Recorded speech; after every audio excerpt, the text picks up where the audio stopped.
Welcome to the Gavel. I'm your host, Benny Arkin. It promises to be an exciting and engaging time as we dive into some of the most pressing issues during this week's plenary in both the red and green chambers, including the much anticipated presentation of the 2025 appropriation bill by President Bola Tinubu to the National Assembly. There's so much to unpack, so stay with us. You wouldn't want to miss a moment. Now, the Green Chamber in the joint session with the Senate welcomed the presentation of the 2025 budget. The event was graced by governors, ministers, and other dignitaries, making it a significant occasion in the nation's legislative calendar. Here's how it went. On Wednesday, the Green Chamber, in a joint session with the Senate, hosted the presentation of the 2025 budget with state governors and ministers in attendance.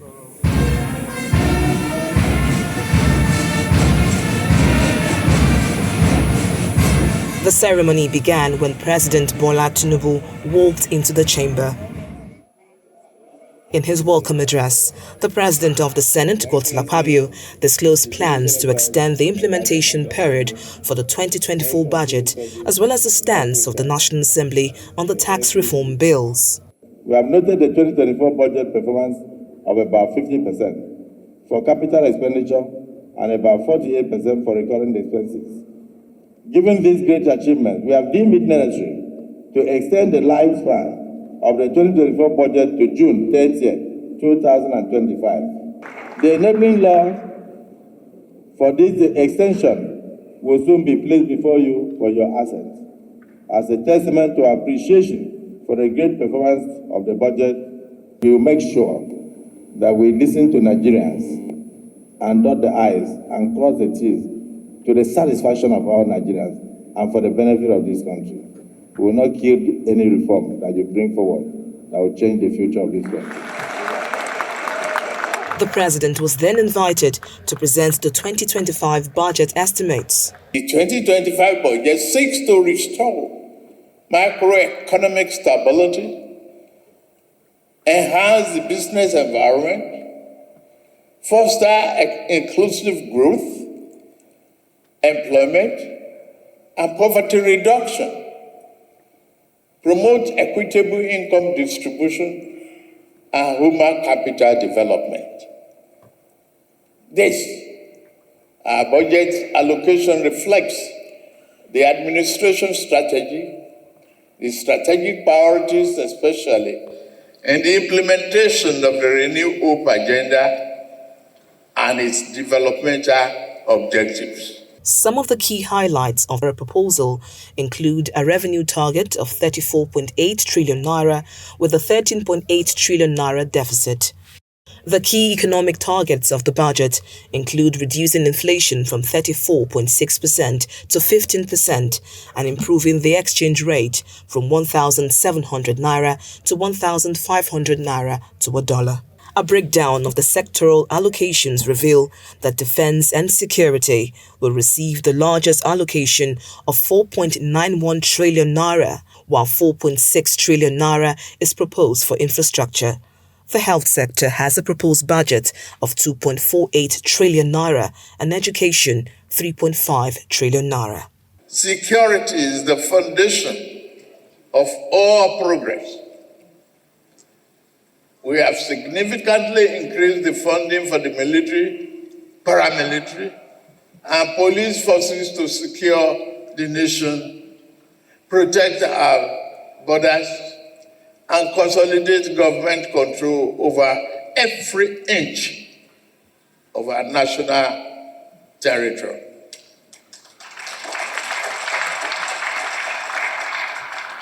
The government will continue to provide security forces with the modern tools and technology they need to keep us safe. Boosting the morale of our men and women in the armed forces will remain our government's top priority. After his presentation, the President then ceremoniously lays the budget before the Parliament.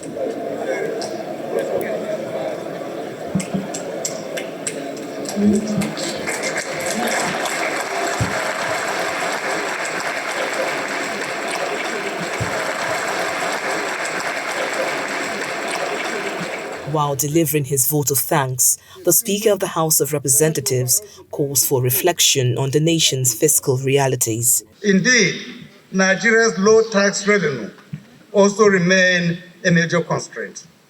Our tax to GDP ratio, currently at approximately 10.9% for 2024, is among the lowest in Africa, significantly below the continental average of 15.6%.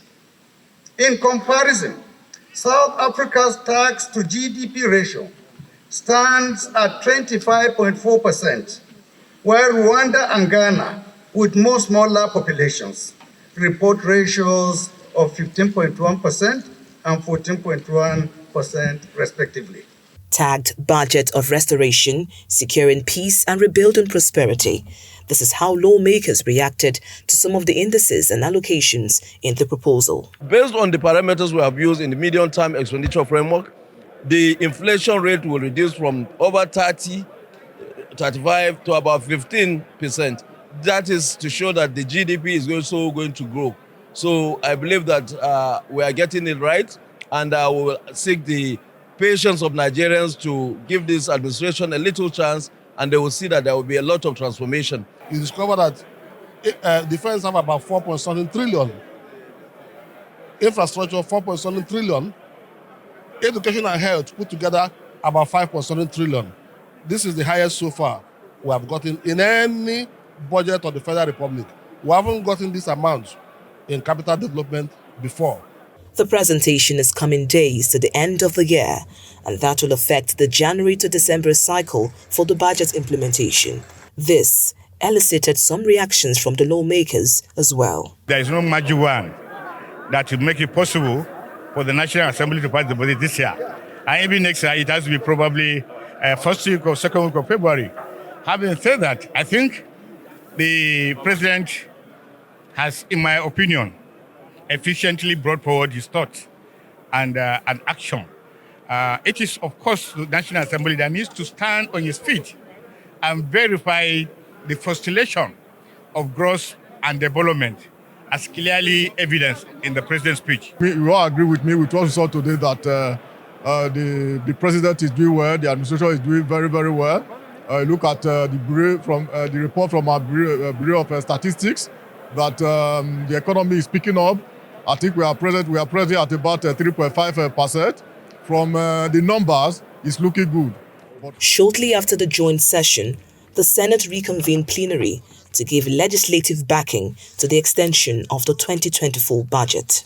A bill for an act to amend the 2024 Appropriation Act in order to extend the implementation year from 31st day of December 2024 to 30th day of June 2025 and for related matters 2024. Third reading taken and passed. A day after the 2025 budget was presented, members of the Red Chamber gathered for what many anticipated will be their closing session for 2024 to deliberate a matter of national importance. Let's find out what it is. 24 hours after the 2025 budget presentation, members of the Red Chamber convened for what was expected to be the last plenary session for 2024. The 2025 appropriation bill was the main focus of the day, and the Senate leader leads the debate on the general principles of the bill scheduled for second reading. The proposal tells a bold and exciting story on the direction the government is taking towards revamping the socio-economic fabric of our society. There were commendations to the president for the proposals, while some lawmakers expressed concern before the bill scales second reading. The defense allocation is the highest, running up to 4.91 trillion naira. This shows the will of the government to deal with the problem of insecurity once and for all. To deal with the problem, make sure that there's no banditry, no insurgency, no nothing, so that the environment will be made conducive for a good society to thrive, for a sound economy to thrive. There is just one anomaly in this budget, and I want to add my voice to that of my brother and friend, distinguished Senator Titus Zam. Looking at the statutory transfers that have been earmarked in the budget, there is no provision for the South-South Development Commission as was passed by the Senate and the House of Representatives. I understand that the argument is that an assent may not have been given yet for the South-South, but we see that the Southwest Development Commission has provisions even though it has not been assented to. If security is not tackled well, the 4.9 trillion given to defense will only be spent by the army on ground, which could not even purchase a lot of equipment which they need. As for me, it has to be increased and monitored. I was expecting a legacy project, Eastern Rail Line, running from Port Harcourt to Maiduguri, but it does appear that it has been overlooked again. What we have there is 223 billion. 223 billion. We have looked at it, and it is obvious with the ongoing projects from Kaduna to Kano, Kano to Maladi, and other rail lines under construction, that Port Harcourt-Maiduguri rail line can hardly be there. So I want to draw the attention of the Senate to that. Let's hope that it is in the breakdown as you are hoping, but in the event that it is not there, I would like the Senate to intervene. Second reading taken. The bill is now referred to the Committee on Appropriation to report back to the Senate in 4 weeks. Similarly, lawmakers in the House of Representatives began action on the 2025 appropriation bill, listing it for second reading. I know there are questions. Can we reduce inflation from 34.6 to 15% in 1 year? It is not impossible. It is not rocket science. It's been done before. It's by expanding the productive base of the economy, by creating jobs for our people, by providing security that enables farmers to return to work. We should be talking about non-oil sector development for the country to earn more. And we should also be talking about, rather than increasing tax, but expanding the tax net. So I also have issues with this target. And then the budget deficit is another source of worry. The deficit still appears to be high. And so I do not see how every Nigerian in 2025 will not go to bed in an empty stomach with this kind of deficit in the budget. If you look at the incidences of murder, the theft of livestock, the theft of crops, Mr. Speaker, honorable colleagues, I believe with regards to the Northwest Development Commission, more funds are required so that the zone will be able to catch up in view of the challenges that is being faced and is still being faced within that zone. The budget proposal is passed for second reading and referred to the Committee on Appropriation for further legislative action. Meanwhile, like the Senate, the House has approved the extension of the 2024 budget to June 30, 2025, following a request by President Bola Tinubu. Both chambers have now adjourned sitting till the 14th of January 2025. Welcome back. You're still watching the Gavel. This week, Plaque weighs in on the Senate's authority to appoint or remove presidential nominees, sparking conversations on its constitutional powers. Let's check it out.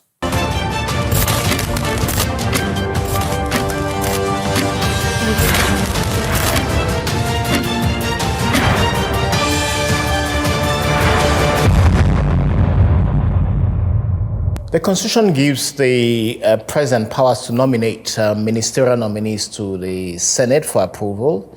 It also gives the President powers to nominate to some other executive positions, particularly agencies of government. And I think that it's important that for some sort of agencies that require some level of independence, that should be the case.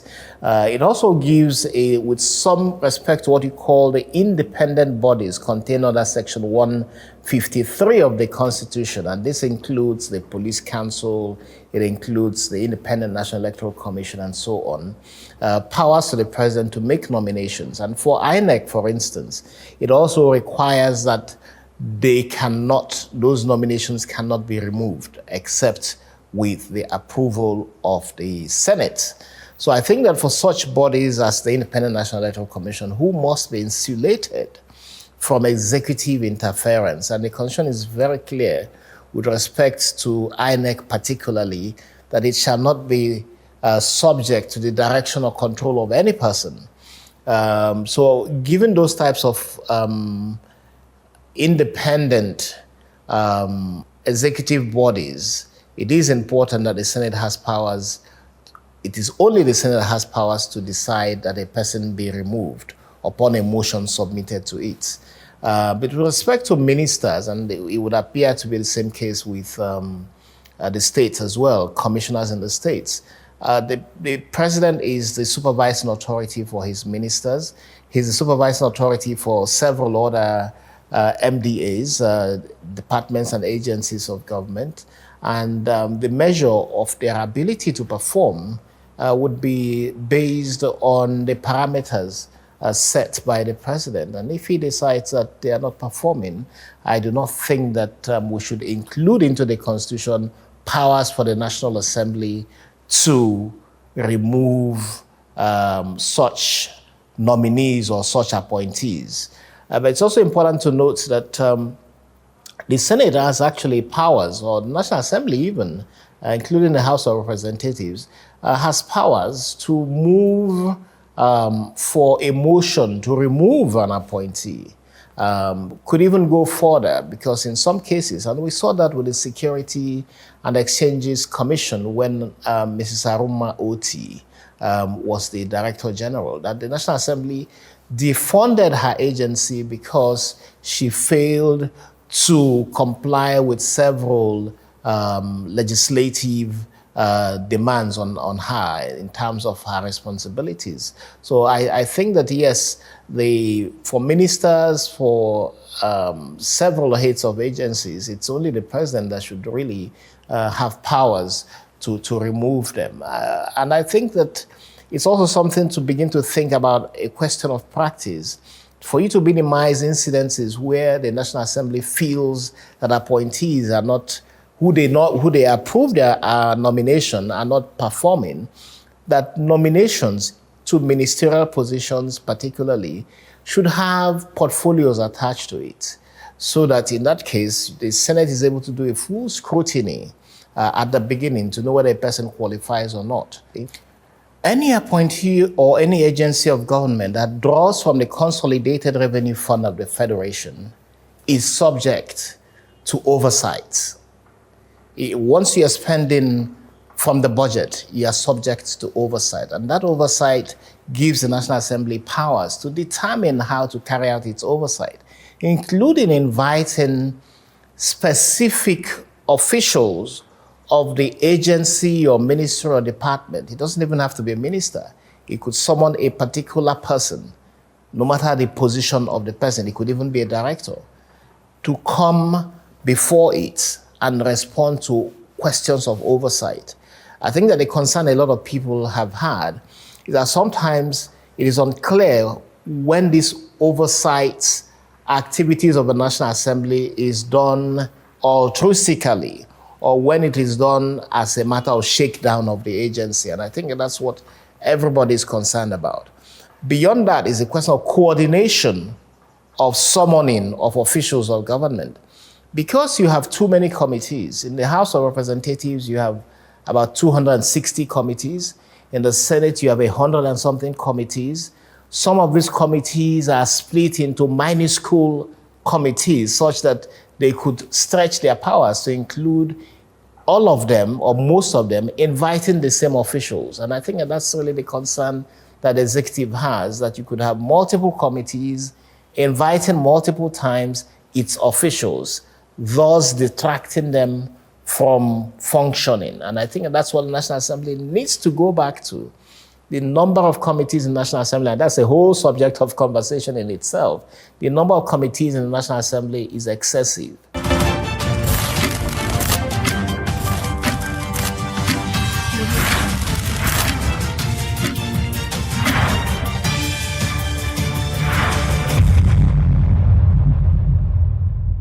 Today, our constituency focus shines on Honorable Afam Ogene, the dedicated representative of Ogbaru Federal Constituency in Anambra State.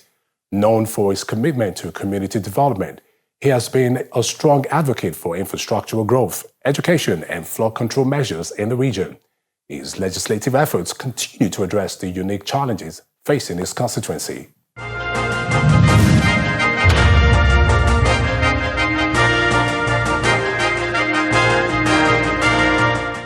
My people are predominantly farmers of yam, cassava, vegetables, and other food crops. But the major challenge that they have is poor access roads.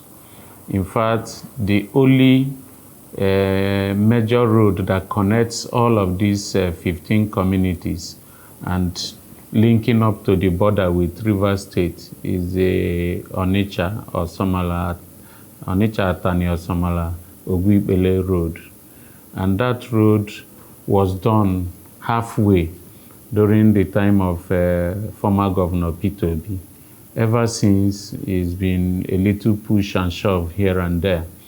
But incidentally, oil exploration has been going on in two communities of Ogwibele and Ogwanyocha, which makes Anambra an oil-producing state. So the state right now is earning revenue from the 13% derivation, but the roads are simply not there for the people to move out. In fact, the oil company had to create pipelines and collect to the side of the delta.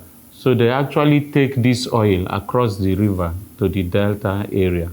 So I'm calling on government to also, at the subnational level, the state level, and the federal level, to synergize and ensure that this road is done. This is one major need of my constituent. The next would be the fact that as a coastal federal constituency, this seasonal flooding, affects my community so much so that bungalows, you only see the rooftops.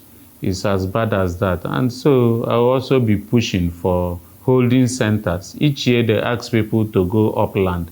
Upland to where? There is no provision made for people to move out of the villages and come upland. But I'm sure that if we have 3 or 4 holding centers that could take especially men, women and children during such period, because it has almost come to stay that each year we lose about 3-4 months to flooding. So you can imagine floods that cover rooftops. So nobody would actually be staying there. And it's a hard time getting to undertake that kind of movement. So if the government provides us with holding centers, large halls, take it up, and then people from the catchment areas could easily move there while the period lasts. So basically, those are 2 major issues that confront us. The oil exploration, which also devastates our environment.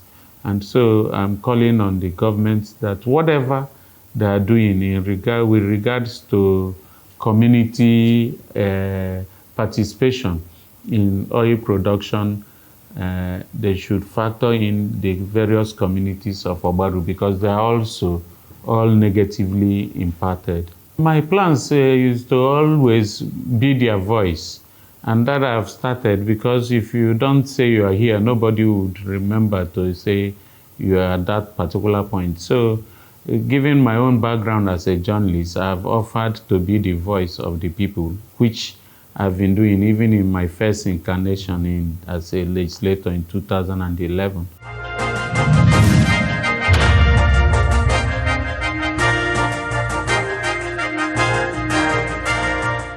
That's it for this week's edition of the program. We'd love to hear your thoughts. So send us a message at thegavel@channelstv.com.